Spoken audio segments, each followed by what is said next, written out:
Good morning, guys! Good morning, guys! So, ngayon ay linggo at linggo is church day. Hindi pa naliligo yung kapatid ko eh. Kasi isa lang yung CR namin. Hati kami sa CR. Kaya after niya ako naman, kasi importante na siya yung mauna kasi siya yung worship. Kasi siya yung song leader ngayon. Pakita ko sa inyo ang aking outfitters. Tignan nyo yung setup ko dito sa aking dresser. Isa siyang salamin. Salamin. Hindi to, natural. Sinet up ko yan kasi cute.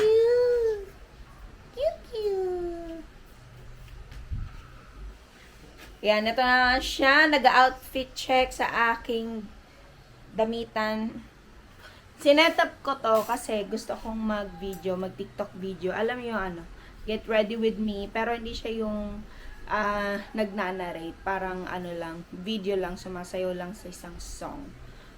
Ang OA, na-explain yung gagawing content. I like that. Pwede mo siya sa long skirt. Ipatong mo sa white mo na dress. Hindi siya nakakataba. Kasi padiretso siya eh. Pakita mo be? Ayan. Ano siya? Greek. 'Di ba? Greek style. Greek styler. And bihis-bihis na. And mabilisan na dahil anong oras na. Hey Siri! What time is it? Oh, narinig niyo yon? Indian yung Hindi yan. Yung skirt na slim. Wag yan, wag yung balloon. Narinig niyo yon? Si Siri ko ay isang Indian accent. Indian accent siya ngayon. Pero parang mas namimiss ko yung Siri dati na Balik ko nga mamaya. Hindi ko natapos yung vlog kahapon. Nagba-vlog sana ako. Ina-expect ko pa naman magiging maayos yung vlog kahapon.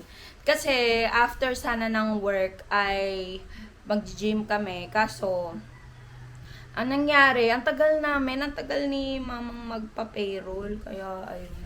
At saka, biruin nyo, anong oras na rin kaming nakauwi sa bahay namin, magnanay na! Grabing traffic sa Marcos Highway. Hindi ko alam kung bakit kailangan maging traffic sa Marcos Highway. Walang dahilan para maging joke lang. Hindi kasi kaya nga highway eh. At ano pa ba? Ayun, ang gagawin namin ngayon, after mag-church, syempre uuwi, kakain. Tapos, mga alas 5, meron kaming tennis sa may rancho dito sa may Marikina. And excited na ako, magta-tennis na naman kami! Kaso, nakikita nyo yan, pagising ko kanina, cloudy day. Cloudy day talaga. Hindi ko alam kung sa hindi almost zero visibility kanina pagising ko. Hindi ko lang sure kung umuulan yun or hamog-hamog lang. Kasi maaga ko rin nakita yung mga alas 5. So, sana hamog lang talaga. Kaso hindi. Kasi may time na nakikita ko talaga yung Metro Manila na sobrang clear niya kahit umagang-umaga. Sana hindi siya umulan. Excited ako. Gusto ko na mag-tennis. Kala mo naman kagaling. Hindi ako kagaling mag-tennis. Na-enjoy ko lang talaga yung pagte-tennis. Isip ko ngayon, ayan. Kasi. I'm so grateful, I'm so thankful dito sa camera na to. Buti na lang binili ko siya. Ito yung pinakamagandang investment na nabili ko ngayon. Ito yung isa sa mga magandang investment na nabili ko. Kasi, hindi na ako nahihiya kahit sa mall. Kunyari, nakikita ko nagsasalita sa harapan ng camera na to. Hindi na ako nahihiya. Ang nangyayari na lang is, wala na akong pake. Naisip ko na lang na wala akong pake kung walang nanonood sa akin. Wala akong pake kung walang sumusubaybay sa akin. Ang may pakilang ako is meron akong video ng araw na yon. Kasi after 10 years, gusto kong balikan tong videos na to at sabihin na, ay, ganyan pala yung itsura ko dati, ay, ganyan pala yung ugali ko dati, ganyan pala ako makitungo, ganyan pala ako gumawa ng ganitong bagay. Ganon ang thinking ko na ngayon. Hindi na ako for the clout, hindi na ako for the vlog. Although kahit minsan, iniisip ko kung magba-viral ba to, ino-hope ko na magba-viral sana to, pero okay lang, kahit hindi na. Kasi gusto ko talaga na mag-video lang na mag-video. Favorite ko na nang magsalita Kasi alam nyo ba, nahihirapan kasi ako mag-edit ngayon. Kahit ngayon, kung mapapanood nyo yung mga tong mga vlogs ko na to, puro ano yan, jump. Akala nyo ano yun, design yun. Hindi yung design. Sobrang tanga ko talaga magsalita sa harapan ng camera. Kaya iniisip ko na once na napapractice ko to, once na ginagawa ko to sa daily routine ko, is masasanay ako, masasabi ko na kung anong gusto ko. Kasi kung kilala nyo ako, kung nakakausap nyo ako, kung nakakakwentuhan nyo ako, masaya akong kakwentuhan. Self-proclaim. Hindi, ano naman, parang pili ko naman, okay naman ako kakwentuhan. Pero kapag nagsasalita ako sa harapan ng camera, hindi ko talaga kaya. Kaya, dito ko lang na-realize na nabibilib ako sa mga nagsasalita sa harapan ng camera, yung mga artista. Sa dati, nung bata ako, syempre bata ako, talagang medyo konti lang yung utak ko nun. Naisip ko, kaya ko din yung ginagawa ng mga host na yan. Putik, pagdating dito, nung nag-vlog na ako, ang hirap pala magsalita sa harapan ng camera. Parang ang iisipin, kasi siguro parang etong naisip ko, yung thinking ko is, alam ko na, feeling ko gato kasi ang nangyayari. Kunyari, nagkukwento ako sa inyo. Habang nagkukwento ako, parang iniisip ko, diba, nagsasalita ako. Pagtapos ko magsalita, iniisip ko kung ano kayang, habang nagsasalita ako, iniisip ko na, diba, kunyari ito, alam nyo ba kanina nasa bahay ako? Kunyari sinabi ko, alam nyo ba kanina nasa bahay ako? Ang sumunod na senaryo ng isip ko is, pinapanood ko tong camera na to na sinasabi ko, alam nyo ba kanina nasa bahay ako? So talagang parang dalawahan scene siya, hindi talaga ako makakatuloy. Pero ito, once na dire-diretso ako nagsasalita na parang may kausap lang talaga ako, dire-diretso siya. Pero ang ayun nga yung nangyayari, 'di ba? Ayun nga yung nangyayari sa akin. Gets nyo ba? Sana nagigets nyo. Pero once na ito, normal na ako na nagsasalita, hindi na talaga, once normal, once na normal na ako nagsasalita, okay na. Okay na. Sana ganun. Ayun, gusto ko siyang sanayin. Gusto ko siyang maging skills. Alam nyo ba, kakasabi ko ng skills nitong mga nakaraang araw. Naisip ko na gusto kong mag-aral. Hindi ko alam, sa test daw. Alam niyo yun, para lang maka-acquire ng mga iba't ibang skill or mga seminars. At pag-iisipan ko, dapat nga hindi ko pag-iisipan, dapat gawin ko. Kasi habang bata pa ako, dapat acquire ng skills. Char, hindi na ako gano'ng kabataan. Middle age na ako. Middle age ba ang 20 plus? Ang late 20s. So, ayun. Nakakalungkot na late 20s na ako. Nalungkot din yung burp ko.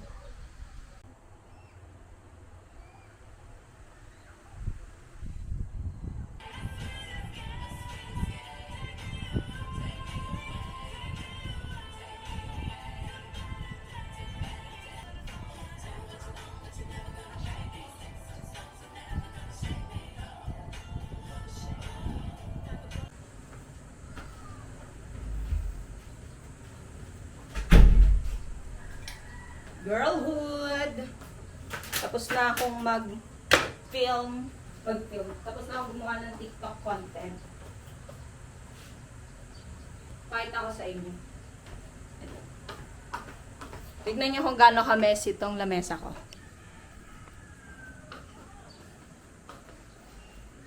Sharon! Pero I like this kind of messy. I like this kind of mess. Kasi tignan nyo, parang ang aesthetic niyan tignan. And I love it. I like it. Nakakatuwa isipin na ang kalat mo dahil sa nakakatuwang isipin na ang kalat mo dahil sa creativity mo. And I like it. Since hindi nyo ako nakitang nag-film kanina, panoorin nyo na lang akong maglinis ng aking kalat. Bakit? Yeah.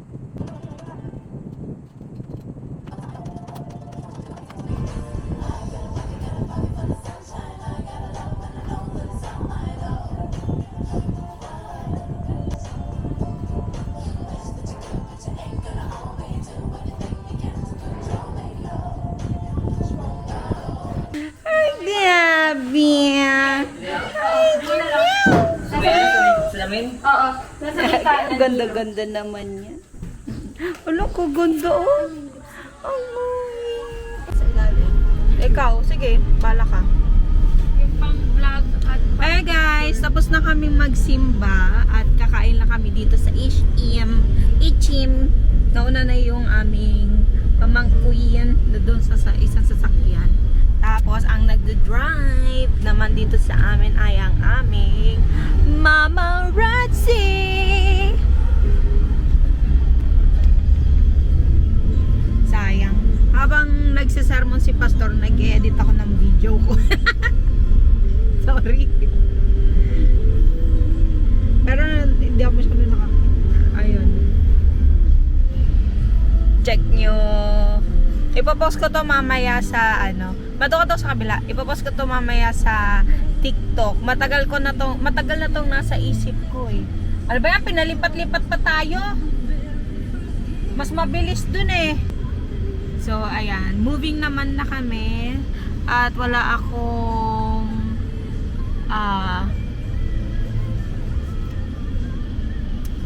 lipstick. Parking na mula sa Master Parkingers. Makikita nyo kung gaano namin papagalitan. Doon tayo sa open space. Hindi. saan? Sige. Dito? Merong way daw yan. Talagang naiinis ang tao sa'yo. Talagang kote na, bababain ka ng mga driver. Chay, video ka. Naka na Ayun o, doon ka na diretso o. Para na. Oo nga. Ang ganda nito na. Ayun, sa harapan na red mo. Sa harapan na red. Ayun, doon? Oo. Gilid yan eh. Sa harapan niya eh. Gilid ng red dapat sinabi mo. Marunong ako mag-park ng ganito, pero ipaparal din sila. Dami mo sinasabi. Hindi yan, diretso lang. Ayan, okay na yan. Ang ganda nito, ma. Mangat ka na. Okay na ta? Okay na yan. Ma, Wait lang, be. Nice mo. Nice, Mama Ratsi. Char. Ako mo sabihin nila, sikat ako.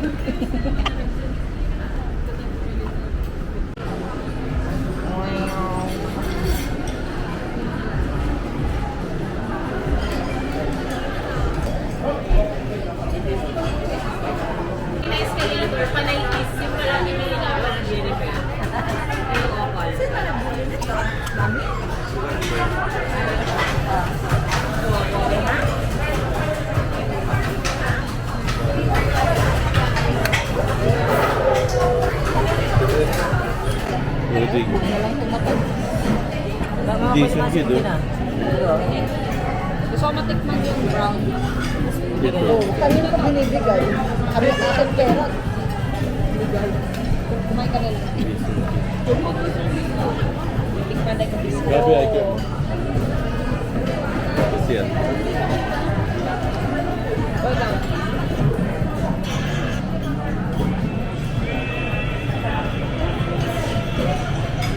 Ha? Surprise. Saan? Ay, yung kitty. Bakit pa siya nagpunta? Kasi hindi kaya siya po nagpa-practice. Pero sila Renzo lagi nagpupunta naman lang. Ano po? Ano? Ma, tingnan mo. Gabi, gusto mo na magkaroon ng kapatid? No daw. Sabi namin ni Justin, paano pag nagkaroon ka ng kapatid, aawayin mo ba? No. Gusto mo ba maging ate? No. Ano yan? Saan tayo? Si Maya kita anak, wait lang, hug po. Jean, baka mahulog ay, di ba, ano? Hindi. Ayan, sorry. Atitikman niyo. Bigyan mo sa kanya natin. Dito? Ay, hindi na. Nagbato nga. Ano laki ni Pinga?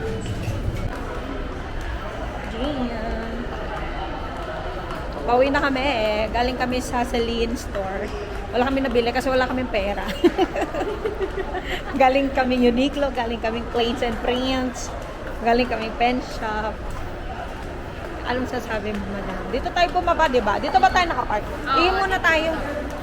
Ihi na ako. Hindi ako nahihiya. Nakita nyo yan, yung mga dumaan na tao. Hindi ako nahihiya.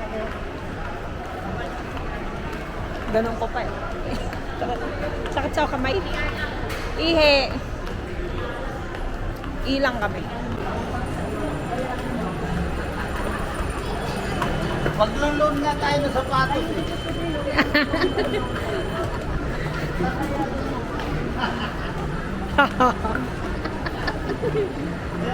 Basta ka galing.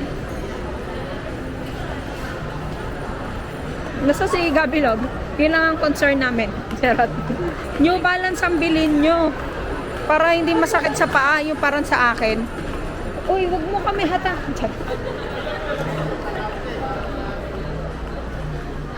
Hindi. Maglulun tayo ng sapatos. May kakash na lang yun. Anong night? 3,000 plus. Ito nga oh. Maglulun na lang ako ng sapatos. Bilan na lang kita sa Zalora ngayon. Alin yung sapatos ba yun? Eh di ba may ganyan ka na? Magkano to? 890. Ano? Kasi may Iba. Try mo yung iba. Kasi wala akong tiwala sa quality ng service. Kasi nung nakaraan. Girl, parang nakatutok sa langit yan ah.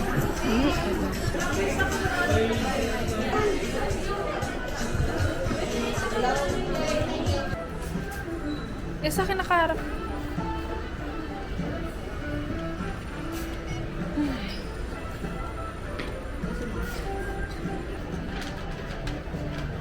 Kaso wala akong magiging pang-pack.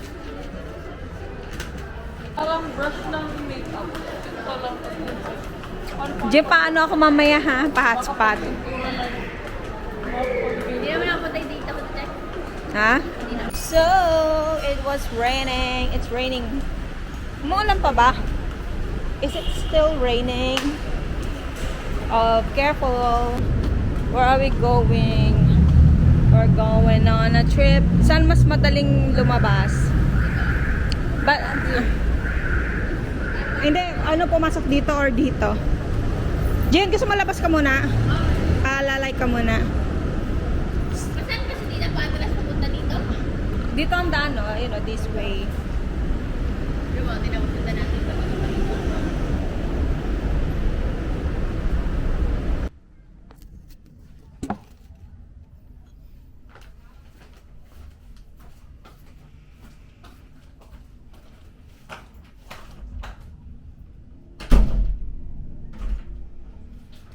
Welcome home! Guys, 3:14 na. Hindi kami tuloy sa tennis court. Pero, natuloy yung gastos. Natuloy ang gastos.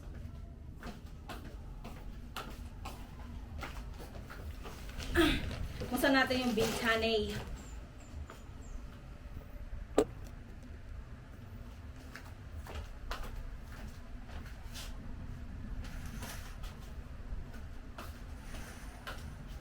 Pagmasdan natin ang maulan na Metro Manila. Kitang-kita ko ang buong Metro Manila dito. Tapos, sabi ko sa sarili ko kanina, hindi ako gagastos. Kaso, syempre, may mga sinasabi tayo na hindi talaga natin miniment. Talagang kabaliktaran ang gusto natin gawin. So, napagastos ako. Bumili ulit ako ng tennis skirt. Another tennis skirt. Pangalawang beses na akong bumili ng tennis skirt. Tapos, dalawang beses ko na rin hindi ko pa nagagamit. Ito yung una. Ayan no. Sa ano lang ako bumibili? Sa surplus lang ako bumibili. Ano bang size nitong binili ko? So, XL to. Pero itong nabili ko, large. Tapos, nag-gasya sa akin.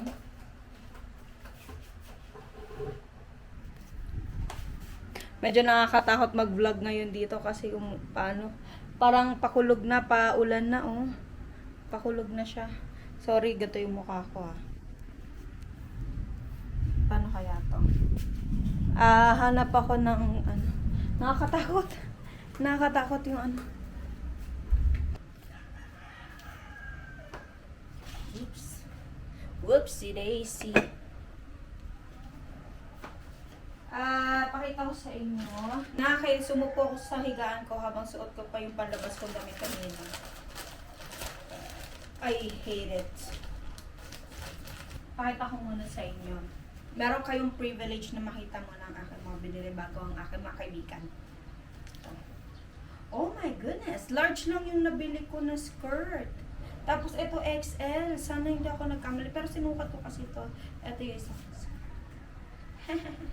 Suotin ko nga. Another skirt. Another skirt to use. Not to waste, but to use. Let's use. Naku. Okay naman. Pero, kasya naman. Pero parang mas bet ko yung XL. X lang, L lang to.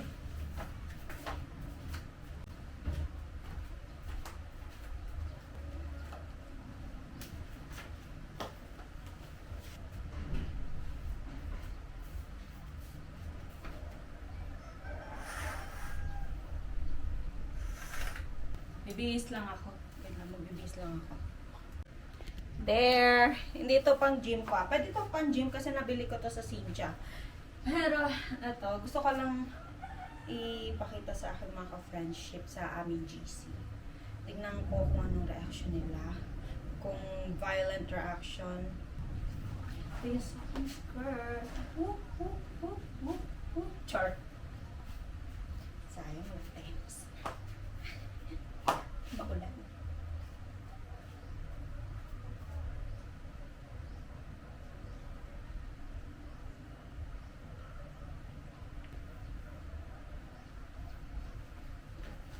Ganda daw.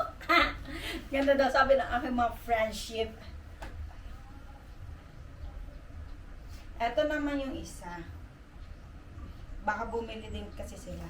Ito yung ano. Bakit nasa likod? Hindi kaya baliktad? Ay, tama naman.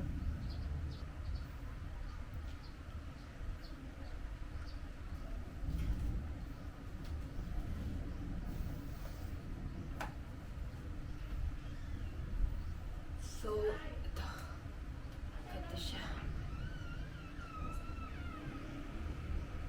Sarap mag-gym.